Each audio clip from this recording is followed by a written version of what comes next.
Então abaixa a cabeça e fecha os olhos.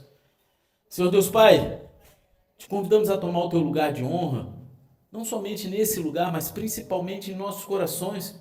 Que o Senhor esteja conduzindo, Senhor, nossas mentes cativas a Ti nesse instante.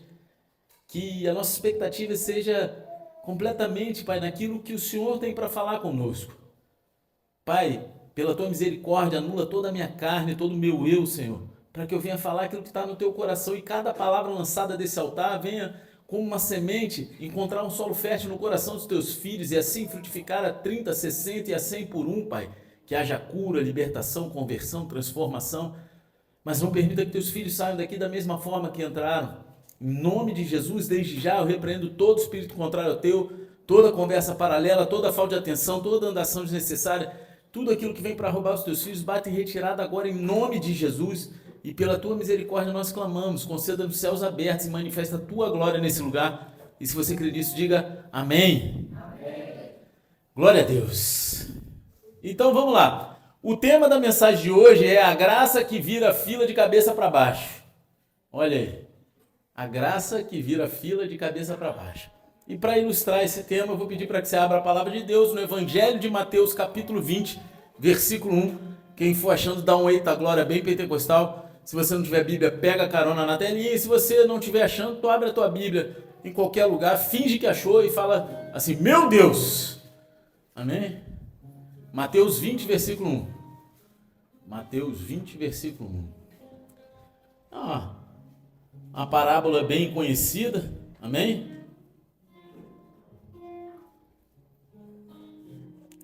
Pode ir lá, gente? Amém. Então vamos lá. Diz assim, portanto, o reino dos céus é semelhante a um proprietário que saiu ao raiar do dia para contratar trabalhadores para a sua vinha.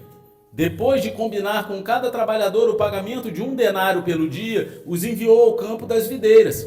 Por volta das 9 horas da manhã, ao sair, viu na praça do mercado outros que estavam parados sem ocupação. Então lhes disse, ide vós também trabalhar na vinha, e eu vos pagarei o que for justo. E eles foram.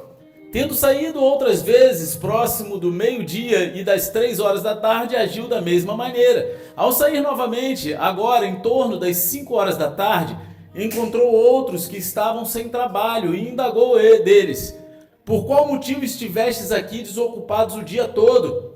E lhe informaram, porque não houve alguém que nos contratasse. Então lhes falou, ide igualmente vós para o campo das videiras. Ao pôr do sol, o senhor da vinha ordenou ao seu administrador, chama os trabalhadores e paga-lhes o salário, começando pelos últimos contratados e terminando nos primeiros. Chegaram os que haviam sido contratados em torno das 5 horas da tarde, e cada um deles recebeu 1 denário. Quando vieram os que haviam sido contratados primeiros, deduziram que receberiam mais.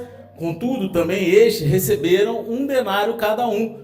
No entanto, assim que receberam, começaram a se queixar do proprietário da vinha, dizendo-lhe, estes últimos homens trabalharam apenas 1 hora. Apesar disso, o Senhor os igualou a nós, que suportamos o peso do trabalho e o calor do dia. Mas o dono da vinha, explicando, falou a um deles, amigo, não estou sendo injusto contigo. Não combinamos que te pagaria 1 denário pelo dia de trabalho? Sendo assim, toma o que é teu e vai-te. Pois é meu desejo dar a este último tanto quanto dei a ti. Porventura não me é permitido fazer o que quero do que é meu? Ou manifestas tua inveja porque eu sou generoso? Portanto, os últimos serão os primeiros e os primeiros serão os últimos. Pois muitos serão chamados, mas poucos os escolhidos. Amém? Essa é uma passagem que muita gente prega, e eu mesmo já preguei outras vezes, mas nem fui dar uma olhada nas pregações antigas, até para não me contaminar, para ver algo novo de Deus, amém? E então, quando a gente vê aqui essa parábola, Jesus, ele está falando sobre o reino dos céus, comparando ao dono de uma vinha que contrata trabalhadores em horários diferentes, só que ele vai lá e paga todos o mesmo valor no final do dia. E humanamente falando, isso não faz sentido nenhum, né? Você imagina, o cara que trabalhou o dia inteiro recebe a mesma quantidade do cara que trabalhou só 1 hora. Só que espiritualmente isso derrama uma revelação grandiosa da parte de Deus. Porque a graça de Deus, ela não segue a ordem da fila, ela segue a ordem do coração. Jesus, ele está desmontando a nossa lógica humana de mérito para revelar uma natureza radical da graça dele. Amém? Porque é a graça de Deus. Então quando Jesus ele menciona a vinha, ele não está puxando uma metáfora aleatória, não é algo que ele tirou do nada, porque para qualquer judeu do primeiro século, essa palavra, ela carregava um peso absurdo. Ela carregava uma memória, identidade e até um pouco de orgulho nacional. Porque no Antigo Testamento a vinha, ela era a imagem que Deus usava para descrever Israel. Então você imagina que Jesus está falando de algo que tem um peso sobre aquele povo. Amém? Então, aquilo ali, a vinha, era usada para descrever o povo escolhido, plantado, cuidado, esperado, como uma videira que deveria produzir uvas doces.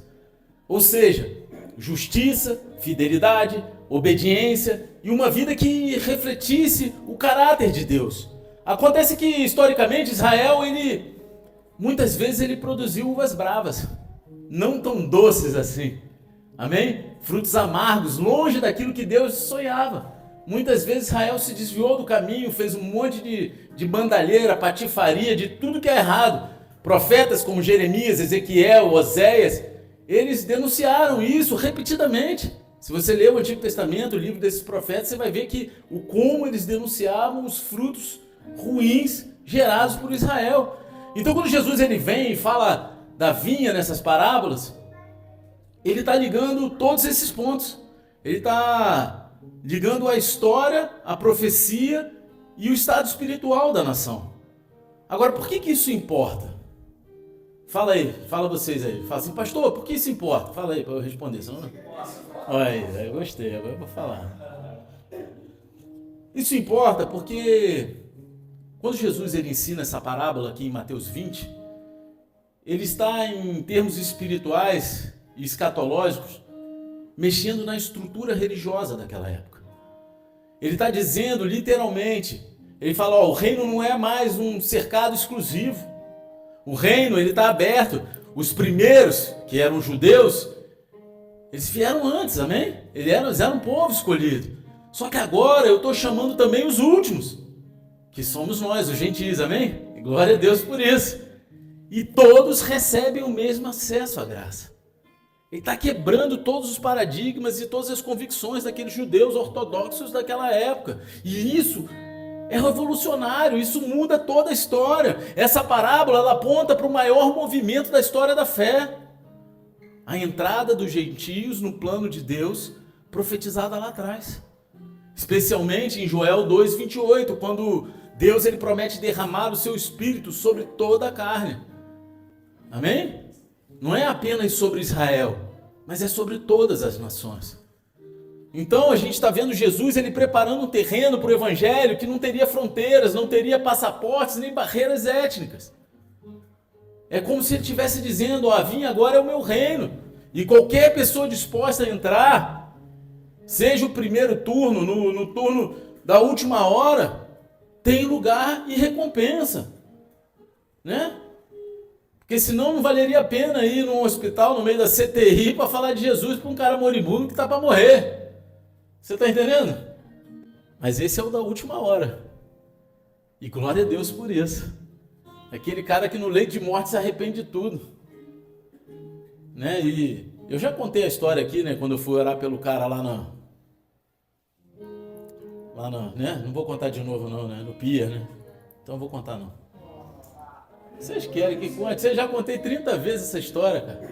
Eu vou contar só por causa do pastor Felipe, que eu acho que ele não escutou ainda. Eu estava no dia de folga com a patroa.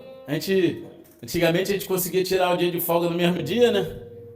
Aí a gente foi passear na Rua das Pedras lá, de mão dada, né? Feliz da vida. Daqui a pouco eu vejo um movimento estranho no pier. E eu achei que estavam tirando um tubarão, alguma coisa que era grande, né? Falei, caraca, bagulho grande, meu irmão. O que é isso? Que confusão. Só que de repente eu me toquei que era um cara que tinha infartado e o pessoal estava tentando reanimar. E Deus falou que assim, vai lá orar por ele. Eu falei, pô, tô aqui quietinho, cara. Não, vai lá orar por ele. Eu fui. Só que, cara, eu fui. Tinham feito já uma barreira no pier com os guardas municipal para ninguém passar. Os guardas municipais, né? Vamos lá, falar certo, né? Os guardas municipal ficou feio pra caramba, misericórdia. Então estavam os guardas municipais ali, fazendo a barreira, só que, meu irmão, eu comecei a orar em língua, né? Aí acho que o cara ficou com medo de mim e falou, vou meter a mão nesse cara não, deixei ele passar, fingiu que não viu. Aí eu fui embora, passei pelo cara, e meu irmão, eu falei, e agora? Todo nego fazendo, né, massagem cardíaca nele, e ele voltava, dava um tempo, respirava, pum, e morria de novo. Mó loucura. E eu comecei a botar a mão nele, falar de Jesus e orar, profetizar, orar em língua, botava a mão na perna, e nego olhando um pro outro e fazendo massagem, mó loucura, e eu o único doido ali no meio, fazendo aquelas coisas que só crente maluco faz, né? Pô, o cara morreu. Não teve jeito.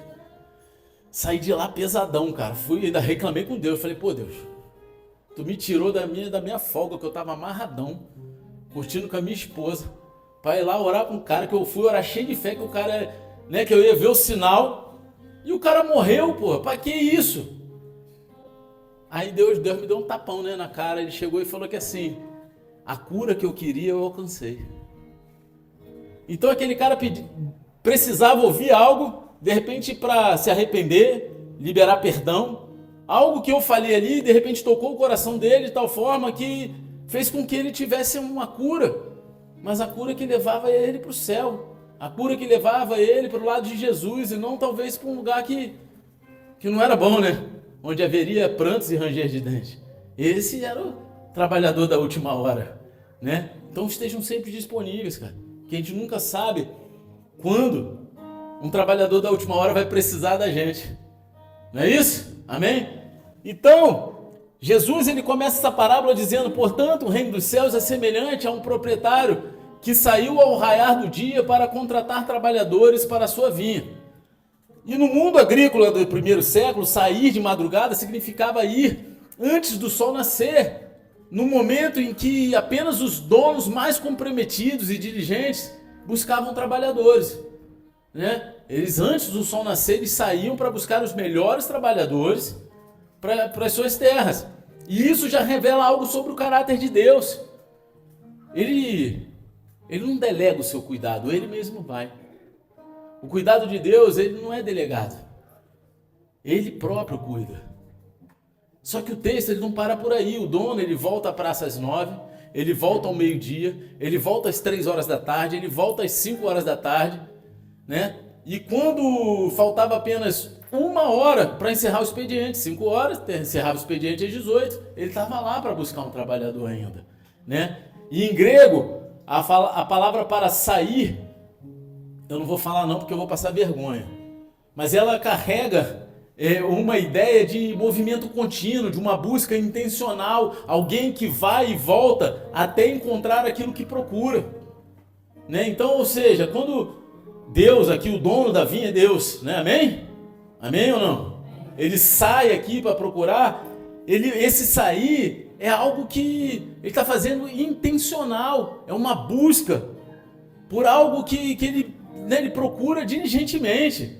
Não é um sair casual, é um sair por amor, é um sair que não desiste, né? E aí tem até aquele louvorzinho, né? Ele não desiste de você, ele se importa com... É isso, ele não desiste da gente. Por mais que muitas vezes a gente vacile, a gente desista, a gente está lá largado, abandonado, ele nunca desistiu da gente. Jesus ele está mostrando que o dono da vinha é Deus e que ele não faz uma única chamada. Ele faz chamadas ao longo do dia inteiro, em todas as fases da vida, em todos os momentos da história, ele está ali nos chamando, porque enquanto houver pessoas na praça, ele vai continuar indo atrás.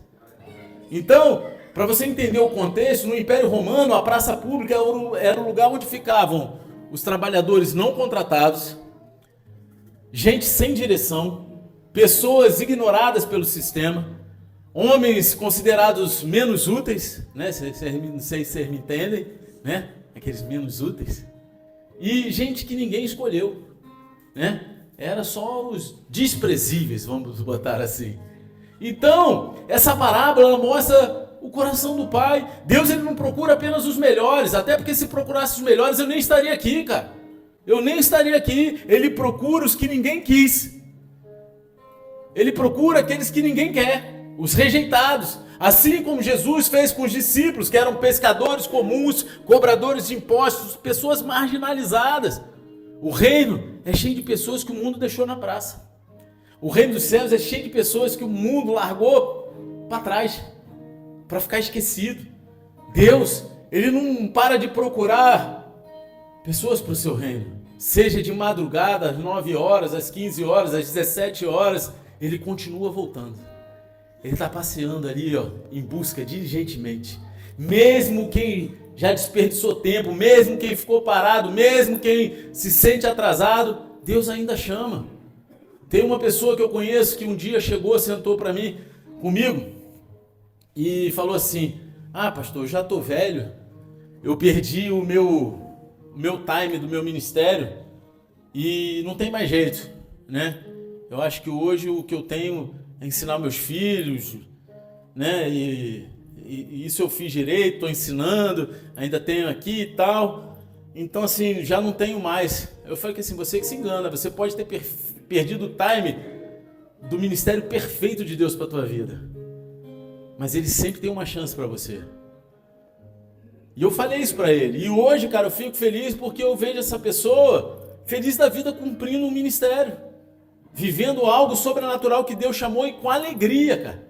Não é algo que ele está só cumprindo tabela ali, achando que parou. Ele está lá fazendo a obra. Você está entendendo? Então Deus, Ele vai atrás, mesmo daqueles que desperdiçaram, fizeram vacilação. Ele diz isso. Essa pessoa disse isso porque lá atrás, quando ele tinha um ministério, ele adulterou, ele fez um monte de besteira, perdeu o casamento e se afastou, voltou. Então, só que Deus, Ele deu outra chance. A praça da vida, ela já viu muita gente perdendo oportunidades. Muitas pessoas desistindo, sendo rejeitadas, ficando para trás. Só que o reino, ele não funciona dessa forma. Porque, como diz em Joel 2,25, haverei de vos restituir os anos consumidos. Deus, Ele é um Deus de restituição. No reino, até o tempo perdido, ele pode ser remido. Até o tempo que você jogou fora e desperdiçou, ele pode ser remido. Enquanto houver fôlego, haverá chamado, porque Deus, Ele nunca para de voltar na praça. Ele nunca para de voltar lá para procurar as pessoas, né? Essa parábola é para quem se sente atrasado espiritualmente, emocionalmente ou até ministerialmente. É para quem pensa que Deus, Ele já passou e acabou.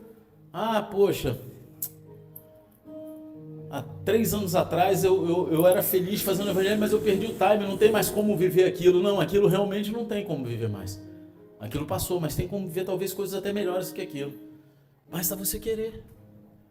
A verdade é que Ele está voltando. E Ele está chamando cada um de nós novamente, e novamente, e novamente. E quando o relógio marcava quase o fim do expediente, por volta das 17 horas, faltando apenas 1 hora para encerrar o dia comercial, vamos dizer assim, né? O tempo de trabalho, o dono da vinha, ele volta à praça e ele faz uma pergunta simples e direta. Ele chega para os caras e fala assim: por qual motivo estivestes aqui desocupados o dia todo? Por qual motivo vocês ficaram aqui desocupados o dia todo? E a palavra grega usada aqui para desocupados é argos, que significa inúteis, ociosos, sem propósitos, parados como quem perdeu o rumo da vida. Jesus, Ele não escolheu essa palavra à toa. Ele está falando com pessoas que viveram à margem, pessoas ignoradas pela sociedade, ofuscadas pela dor, atravessadas pela sensação de inutilidade. Quantas vezes na vida a gente se sentiu inútil? Impotente, largado, abandonado, sem uma direção? Seja sincero aqui, quem já se sentiu assim? Talvez esse era você.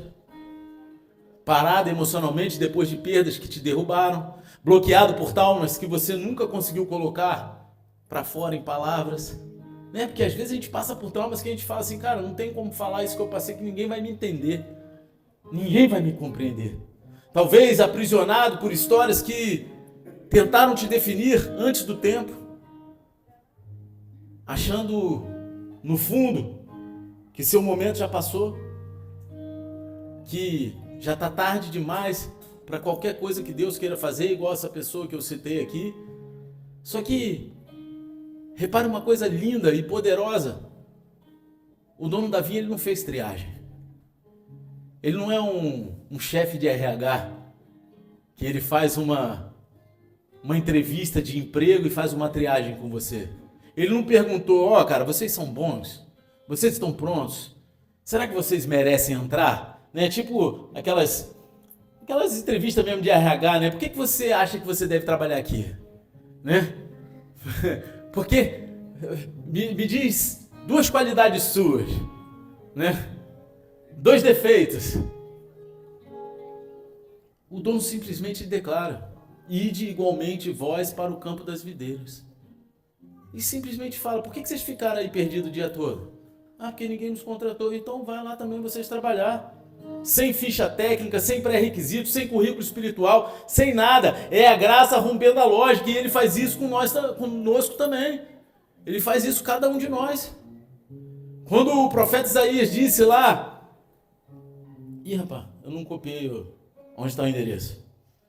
Mas enfim, viajei. Mas está escrito lá em Isaías o seguinte: eis que o Espírito de Yahvé, o soberano, está sobre mim, porque o Senhor me ungiu para anunciar... 61, pô, aí. Isaías 61, isso aí eu sei de cabeça.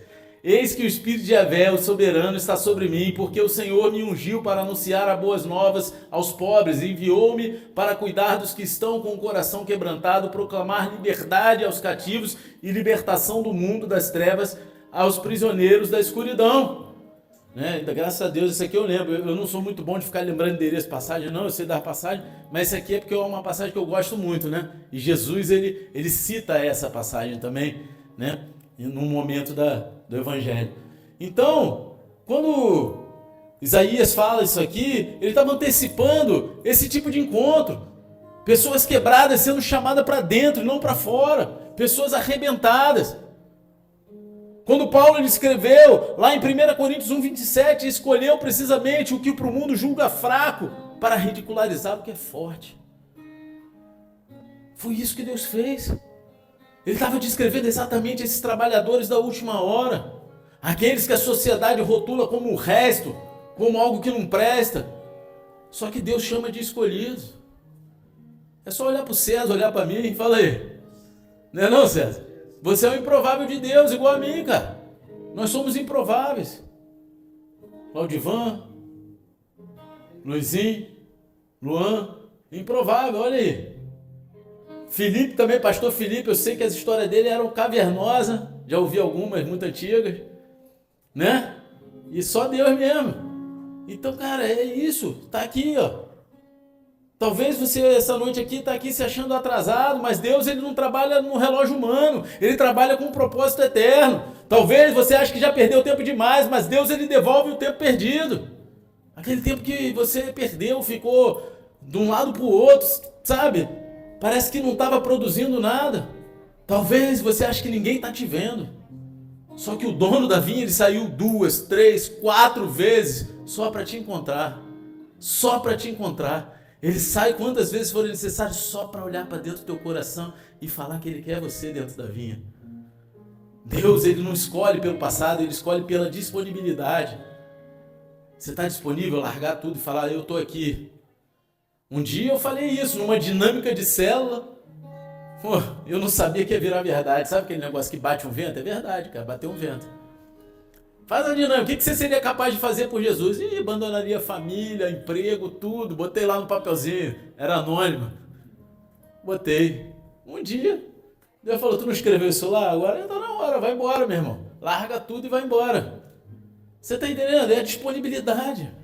Tá disponível? Tá para falar: eis-me aqui, vamos embora? A hora é agora. Agora, quando chega no final do dia, o sol se põe, o expediente termina, o dono da vinha faz algo que quebra qualquer lógica humana. Ele entrega 1 denário para cada trabalhador, do primeiro ao último. E, historicamente, 1 denário era o pagamento justo de um dia inteiro de trabalho. Amém? Era o salário diário de um trabalhador braçal, era 1 denário, era aquele valor. Nada mais e nada menos. E isso torna a cena ainda mais chocante, porque como alguém que trabalhou apenas 1 hora pode receber o mesmo daquele que trabalhou o dia todo debaixo do sol escaldante do Oriente Médio? Ele recebe a mesma coisa.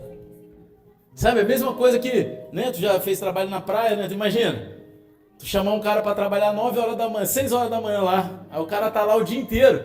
Aí quando chega perto do pôr do sol, 5 horas da tarde, tu chama outro, tu paga a mesma coisa por 2. Vai dar treta, não vai? Mas é isso que ele fez. É isso que ele fez. Agora, por que pagar igual? Pergunta aí, gente. É isso aí, pô. Gosto de interagir. Pô, você tem que perguntar, senão eu não posso responder, né? Mas por que pagar igual? Porque Jesus está ensinando na parábola, o pagamento ele não representa merecimento, mas representa salvação.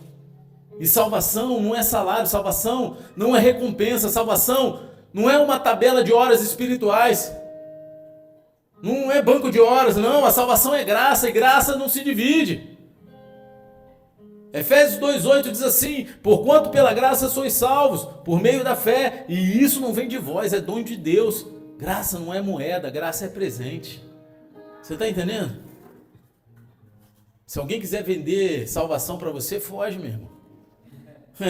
Entendeu? Foge. A graça, ela não se negocia, a graça não se barganha, a graça, ela não entra no jogo da meritocracia humana.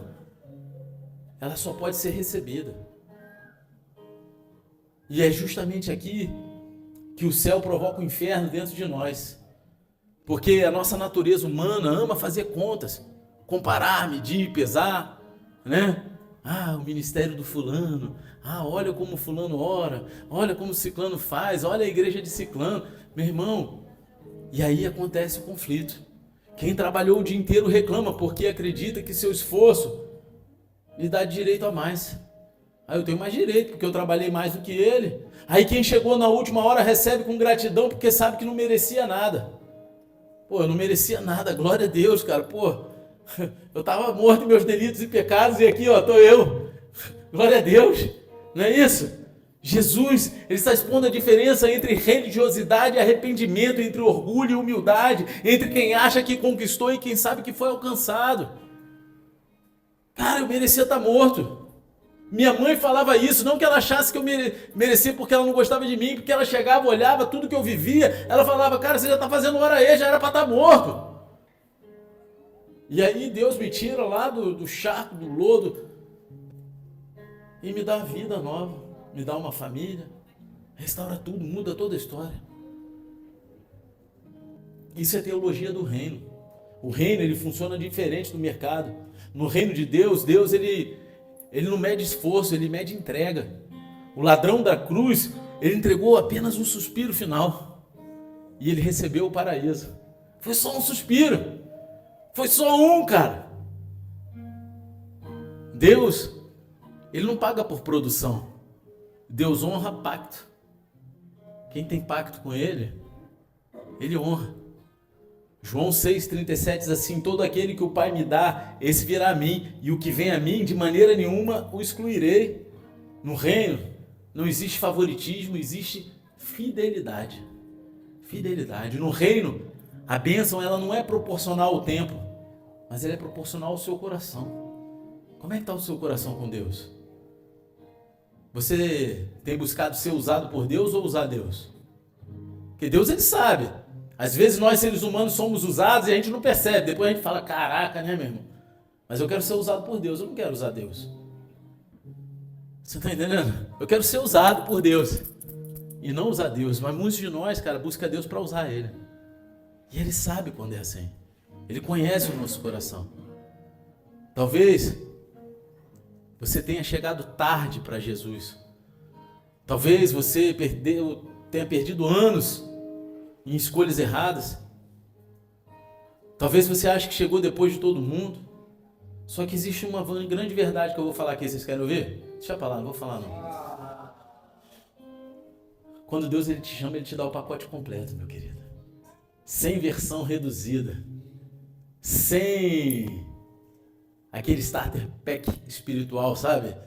É que nem hoje em dia nas plataformas de streaming, eu fiquei bolado porque eu pagava a Amazon Prime. Fica aí, ó, tomara que veja no YouTube, meu irmão. Que eu pago o mesmo preço, não tinha anúncio. Agora rebotaram o anúncio e jogaram um plano mais caro. Não é assim que Deus faz com a gente. Ele não entrega um plano promocional, um plano reduzido de pacote, um plano com anúncio, sabe? Ele não existe vida cristã pela metade com Deus, quando a entrega é profunda. A graça ela não te coloca no fim da fila, ela te coloca no centro da vontade de Deus. E é isso, é o melhor lugar para se estar no mundo, é no centro da vontade de Deus. A graça, ela não paga pelo que você fez, ela investe no que você vai se tornar. É isso, a graça é um investimento de Deus na nossa vida. E quando os trabalhadores da primeira hora veem que os últimos receberam o mesmo pagamento, eles vão lá e reclamam. Pô, né? Imagino que eles devem ter sido rudes pra caramba. Meu irmão, pô, esses caras trabalharam apenas 1 hora e apesar disso tu vai pagar a mesma coisa que a gente. Já devia estar até levantando as camisas. Vamos pegar, meu irmão, dobrando, arregaçando as mangas, pegando pedaço de pau no chão. E essa murmuração não é só reclamação, é revelação. Jesus está expondo algo profundo, que é a tentação do coração religioso. Agora, o que aparece aqui? Farisaísmo. Primeiro de tudo, aquela mentalidade de quem acha que merece mais de Deus do que os outros. Sabe? É farisaísmo. Ainda tem muito hoje.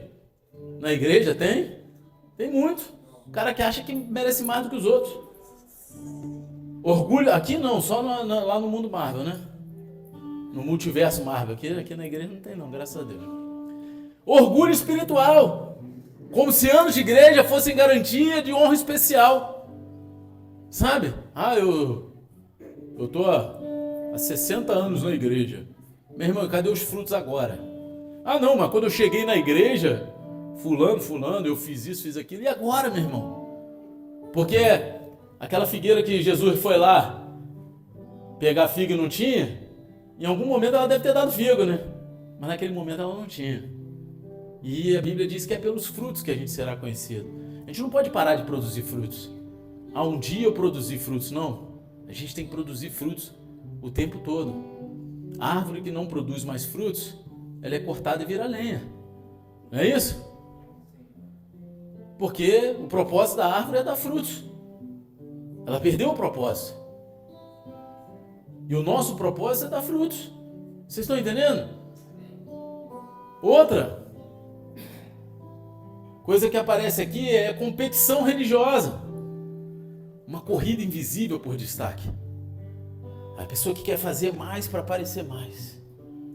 Aquela que tá fazendo para aparecer. Outra é comparação tóxica. Olhar para o que Deus faz nos outros e achar injusto. Pô, não é justo. Aqui eu acho que não acontece isso não, mas o Nick lembra, né? Né, Nick? Lá na Barra? Não lembra não? Todo culto Santa Ceia era um monte de gente desapontada quando não era ungido diácono, não era? E irritado porque o outro tinha sido ungido. Porque quando a igreja era grande, quase todo culto Santa Ceia tinha unção de diácono. E aí o cara olhava o outro sendo ungido e ele não era. Pô, que injusto, era para ter sido eu. A pastora Priscila conta uma história que antigamente o sistema era meio diferente, né? Assim, ia 2, 3 casais para assumir um núcleo na praça. E aí quando eles escolhiam um para assumir de vez e ficar como missionário para depois ungir pastor, eles faziam isso na conferência profética sem avisar qual ia, né? No coração deles já tinha um lá, eles levantavam aqueles outros dois. Meu irmão, uma vez um cara chegou e falou assim, era para ser eu. Aí ela falou que assim, cara, já demonstrou que não era para ser você. Se teu sentimento é esse. E isso, cara, eu posso te falar, graças a Deus, isso nunca foi gerado no meu coração, porque quando a gente tinha um núcleo na praça, que a gente alugou o primeiro espaço, e esse espaço fechou logo, porque foi quando teve a queda do antigo pastor, né? Lá atrás, em 2010, a gente alugou um espaço na Rua Turíbio, em cima da tabacaria. Era um espacinho pequenininho ali, mas era maneiro, a gente tava felizão, cara. E aí o primeiro culto caiu na minha escala de pregar, na minha escala. E aí eu tava na porta panfletando, porque era no segundo andar, né? O louvor comendo solto, reguezinho, e eu lá embaixo panfletando. Quando acabasse o louvor, eu subi e pregar, né? Porque a gente tirava, né, todas as posições. Aí chega um irmão que nem era líder do núcleo junto com a gente, ele tinha uma célula aqui chorando na porta, e eu chorando também. Eu falei, cara, uma alegria, né, cara, a gente ver esse momento, né, que a gente sonhou durante tanto tempo, né, e agora ver se concretizando num espaço alugado. Ele olhou pra mim e falou, você não tá entendendo nada, era pra ser eu. Virou as costas e foi embora, bolado. O cara tava com raiva, meu irmão. Em vez de estar feliz, eu achava naquela época que nem ia ser a gente, né? Eu achava que ia ser outro casal e que a gente ia embora para ajudar em outro núcleo. Era o meu coração, cara. Já pronto. A nossa missão aqui acabou. Agora vamos para outro lugar pregar o evangelho. Você está entendendo? Só que muitas pessoas vivem isso, cara, dentro do evangelho. E Jesus é que está aqui apontando para um perigo silencioso. É possível, totalmente possível, trabalhar para Deus e perder o coração de Deus. É totalmente possível você estar ali cumprindo um ministério, uma escala, mas sem Deus. Acho que foi a Ana Paula Valadão que falou que a pior desvio é quando você desvia dentro da igreja, né? Foi ela que falou? Foi alguém, uma dessas aí famosas aí, há muitos anos atrás. Você está entendendo? É possível ser membro antigo e ter o coração velho. É possível ter tempo de igreja e zero tempo de oração. É possível ter ministério nas mãos e carência espiritual na alma. A gente precisa se relacionar com Deus, cara. A gente precisa derramar o nosso coração com Deus. Não adianta nada a gente cumprir escala se a gente não estiver cumprindo com Deus. Eu sempre falo isso aqui, não é pra gente fazer pra Deus, é pra fazer com Deus. Com Deus é melhor do que pra Ele. Não é? Quem tem filho aqui sabe. Teu filho vai preferir muito mais fazer algo com você do que fazer pra você. Chama ele pra lavar a louça junto com você. Ele vai lavar felizão. Manda ele lavar a louça sozinho. Vai reclamar. Entendeu? Mesmo que você só fique ali enrolando, secando a louça, ele vai ficar mais feliz fazendo com você. E assim devia ser a gente. E a gente vai ficar feliz de ver, cara. Eu tenho um videozinho tão bonitinho do Davi, né? Deixa pra lá, não vou contar isso não. Né? Quando ele ainda mamava a mamadeira, ele pequenininho. E eu sempre ia lá e fazia a mamadeira e ele ficava do meu lado olhando. Aí um dia ele falou, pai, posso fazer? Eu falei, pode. Mas vai acontecer, a gente perdeu um monte de leite, né? Pensei assim, né? Botei ele no banquinho, dei pra ele, fui contando e filmando, né? O bichinho jogava mais pra fora e eu contando assim pra depois completar, né? Metade aqui, metade ali, vai ver. Mas tão bonitinho, cara, ele amarradão tava fazendo comigo. Sabe, a gente precisa entender como é que é a dinâmica de Deus, cara. Você pode estar 10 anos na igreja e não ter mais fogo que alguém que chegou ontem. Às vezes o cara que chegou ontem tá cheio de fogo do Espírito Santo, tá amarradão, tá derramado, porque ele foi alcançado pela graça, ele sabia que não merecia nada, ele acabou de entender isso pra ele é uma maravilha, mas que isso nunca se perca no nosso coração, porque ao longo da caminhada a gente vai esquecendo dessa verdade, a gente esquece de onde Deus nos tirou, e a gente vai andando e começa a agir igual os caras que foram chamados lá de madrugada, os primeiros trabalhadores. A gente pode estar servindo, pregando, cantando, e mesmo assim ter se tornado crítico. Está dentro da igreja criticando tudo que está acontecendo. Todas as coisas que acontecem a gente critica. A gente pode estar envolvido na obra, mas não está envolvido com Deus da obra. E foi isso que aconteceu com Marta. Quando Jesus disse, andas ansiosa e te aflige por muitas razões. Jesus ele falou isso para Marta. Ela estava cheia de serviço, mas vazia da presença. E aqui está um perigo real. Porque a rotina sem intimidade produz ressentimento. Você cheio de rotina e não tem intimidade com Deus, você vai produzir no teu coração muito ressentimento. Porque quando a fé vira repetição, a alma começa a reclamar daquilo que antes celebrava. Aquilo que antes você celebrava com alegria, você começa a murmurar, reclamar, olhar para aquilo com um senso crítico. O trabalho sem gratidão produz comparação. Quem perde o coração de servo se torna fiscal da vida dos outros. Fica olhando o que os outros estão fazendo o tempo todo. Foi aquele culto que a gente foi Silmar Coelho? Há muitos anos atrás? Não foi, pô, lá na Penha mesmo, não foi. Silmar Coelho, então. Silmar, né? A música do Silmar. Me submergir, né? Aí a gente foi no culto Silmar Coelho, ele falou um negócio, foi ele que falou isso, foi ele. Ele falou que o cara tava murmurando, reclamando pra caramba, né? Falando que ia embora da igreja, não é isso? Quê? Então, aí ele tava falando que o cara, é que eu esqueço um pouco da história, conto um pouco diferente, mas o centro da questão é mesmo, tá? Então vamos lá, às vezes eu também confundo quem foi que contou a história, mas o que importa é que a história existe. E aí o cara reclamando pra caramba, vou embora, pastor, porque aqui é cheio de fariseu, aqui é cheio disso, cheio daquilo, tudo errado, o cara faz ministério, não sei o quê, faz ministério... Fala, cara, tu quer ir embora mesmo? Já tomou essa decisão? Mas faz o seguinte, antes vem no último culto de domingo, antes de ir embora, chega cedo, me procura aqui, mas não vai embora sem antes de fazer isso não. Tá bom, pastor. Chegou lá, pronto, tô aqui. Ele foi e deu um copo de água cheinho antes do culto pro cara e falou que assim, toma conta desse copo, para não cair uma gota d'água até o final do culto. E depois você vem me entregar ele de volta. Chegou no final do culto, pastor, tá aqui, não caiu uma gota. E aí, você viu algum irmão falhando no ministério? Não. Você viu alguém fofocando? Não. Você viu? Por quê? Não, porque eu estava tomando conta do copo. Então, toma conta daquilo que é teu, que Deus te deu. Faz a tua parte. Para de ficar olhando para a vida dos outros, meu irmão. Sabe? Porque quando a gente fica olhando para as coisas que os outros estão fazendo, a gente se decepciona. A gente cai, não é para... cara, se tu tá vendo, tá? A coisa não é para tu se decepcionar. Vai lá, ora com o irmão, exorta em amor, porque é o que a Bíblia ensina. Agora não fica gerando comparação, criticando os outros. O ministério sem coração produz religiosidade. E a religiosidade é pior que o pecado aberto. Porque disfarça a morte com aparência de vida. É o que Jesus chamou de sepulcro caiado. Você está entendendo? Os caras vão lá e passam um negócio branco para dizer que o que está ali é bonito. Só que o que tem dentro é morte. E é como Paulo advertiu lá em 2 Timóteo, capítulo 3, versículo 5, que fala assim, com aparência de piedade, todavia, negando o seu real poder. Talvez, sem perceber, você virou alguém da primeira hora.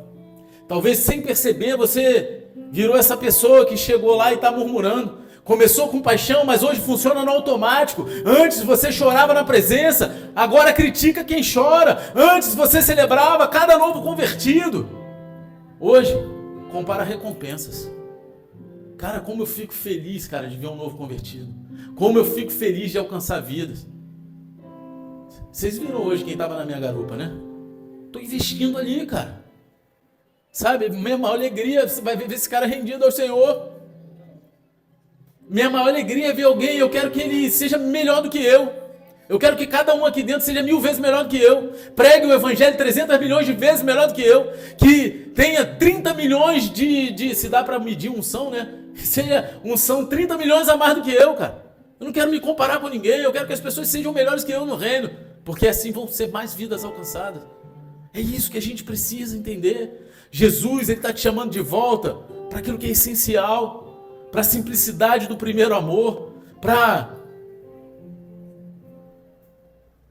a pessoa que não compete no coração, só se derrama. Nada rouba tão rápido a alegria espiritual quanto comparar aquilo que Deus está fazendo nos outros com o que você acha que Ele deveria estar fazendo na sua vida. Porque quando a gente faz isso, a gente está sendo ingrato com aquilo que Deus está fazendo na nossa vida.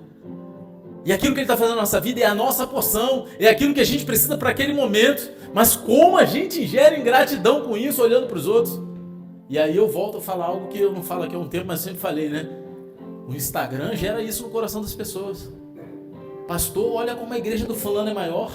Pastor, olha como lá é mais cheio, a galera canta, ora em língua, pula no salto alto e dá cambalhota. Cara, vamos viver isso aí, faz aí, cara. Mas não é lá o que ele tem pra gente aqui.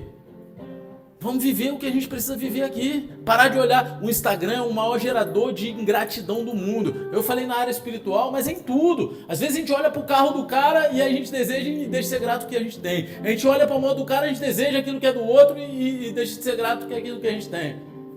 Espero que ninguém faça isso com a esposa dos outros, amém? Em nome de Jesus, hein?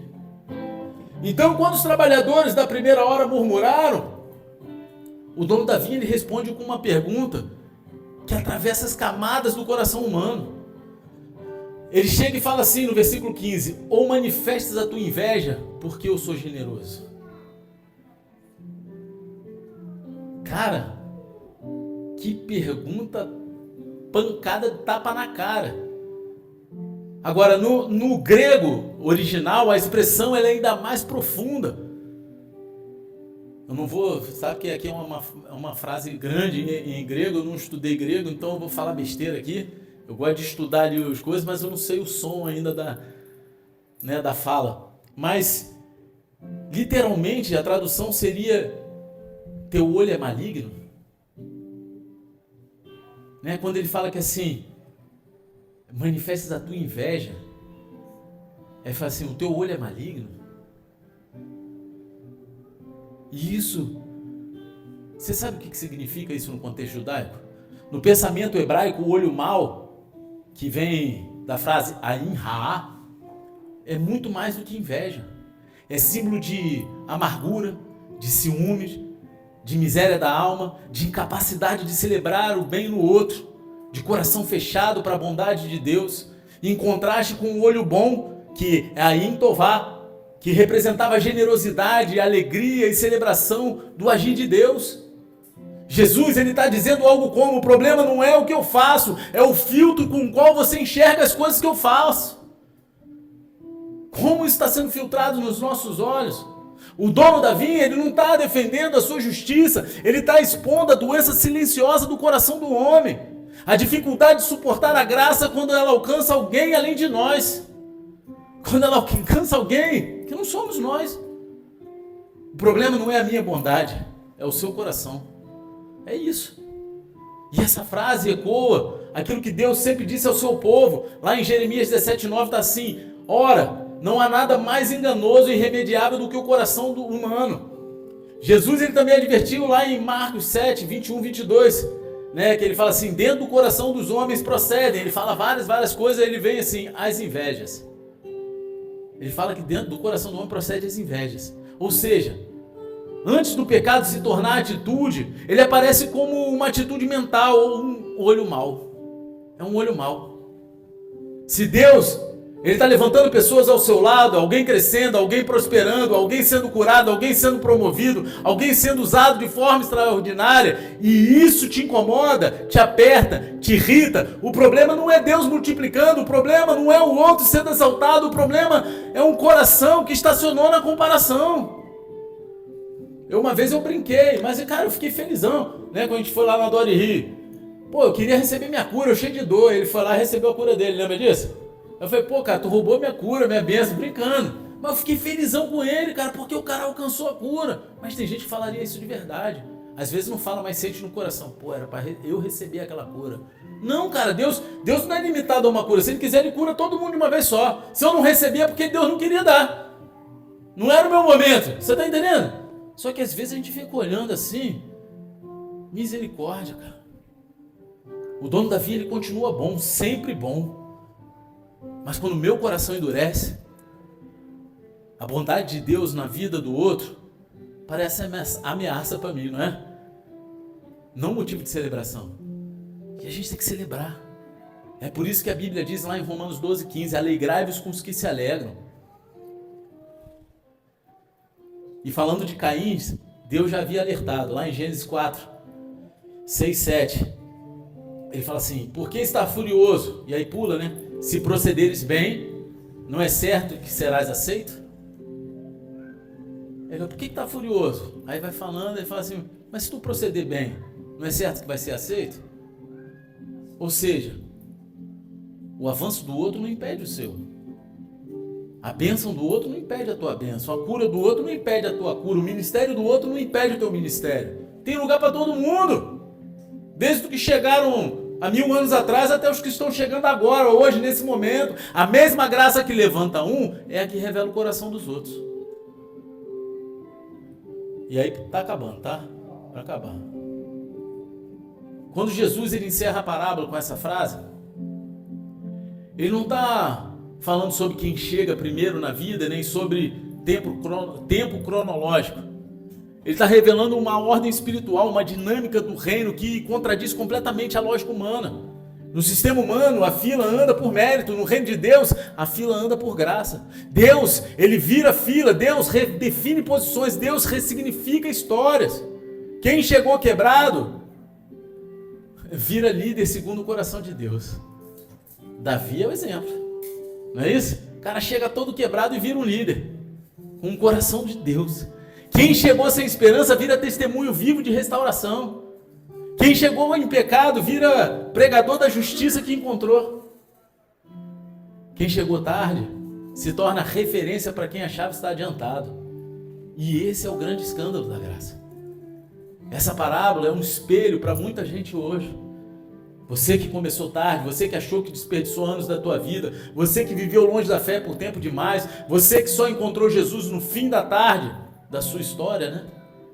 A Bíblia, ela está gritando para você, não existe atrasado no relógio da graça.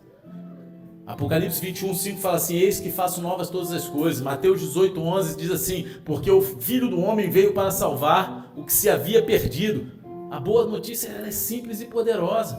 O dono da vinha, ele está te entregando um denário completo hoje. Ele está te entregando um denário completo. E isso significa graça completa, vida nova completa, propósito completo, chamado completo. É a completude de Deus. Ele não te dá a versão reduzida do reino.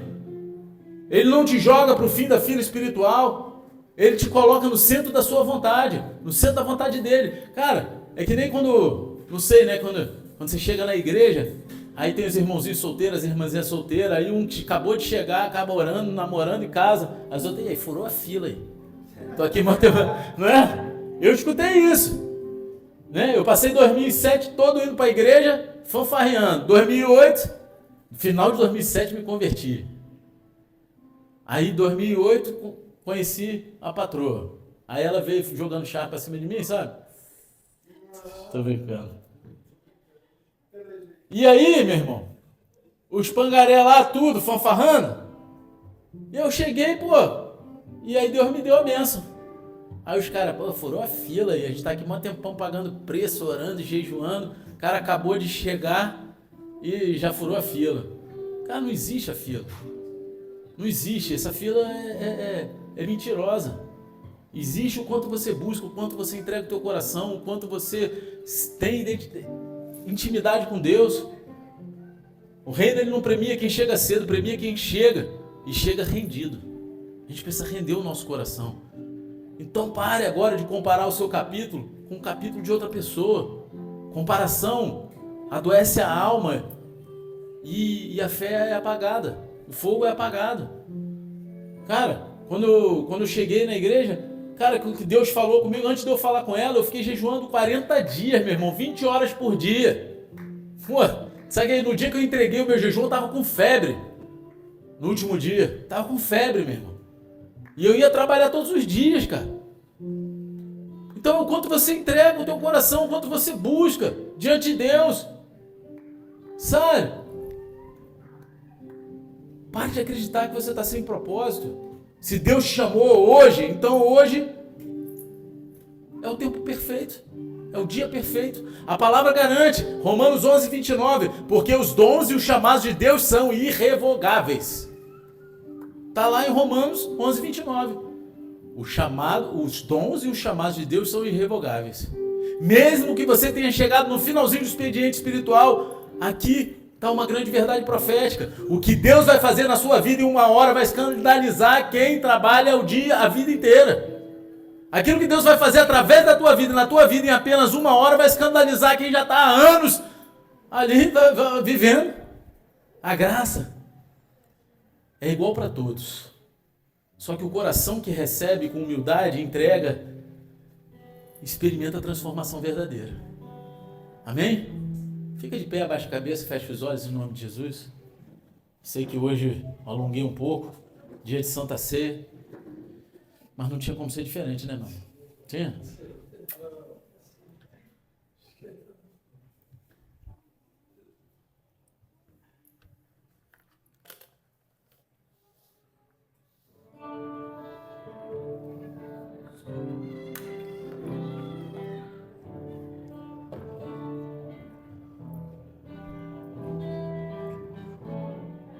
Se você está aqui hoje, e você é uma pessoa que se sentiu atrasado na fé, se você é alguém que perdeu anos vivendo fora da vinha, se você é alguém que ficou parado na praça sem propósito, sem força, o dono da vinha está passando hoje e ele está te dizendo, vem que ainda dá tempo.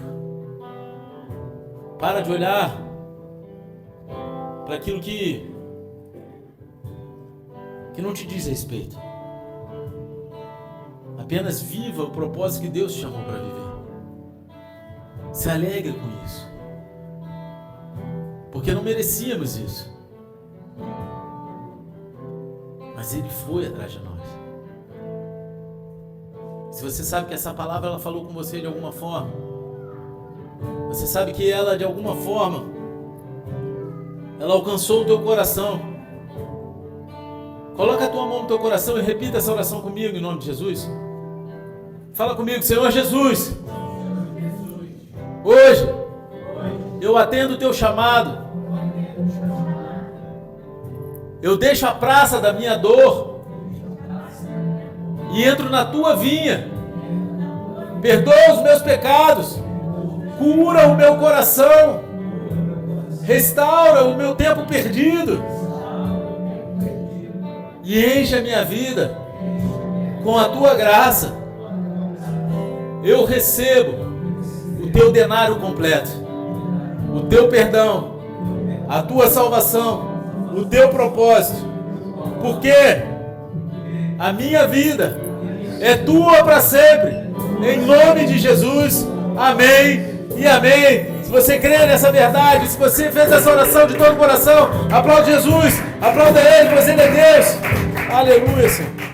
Glorificado seja o teu santo nome.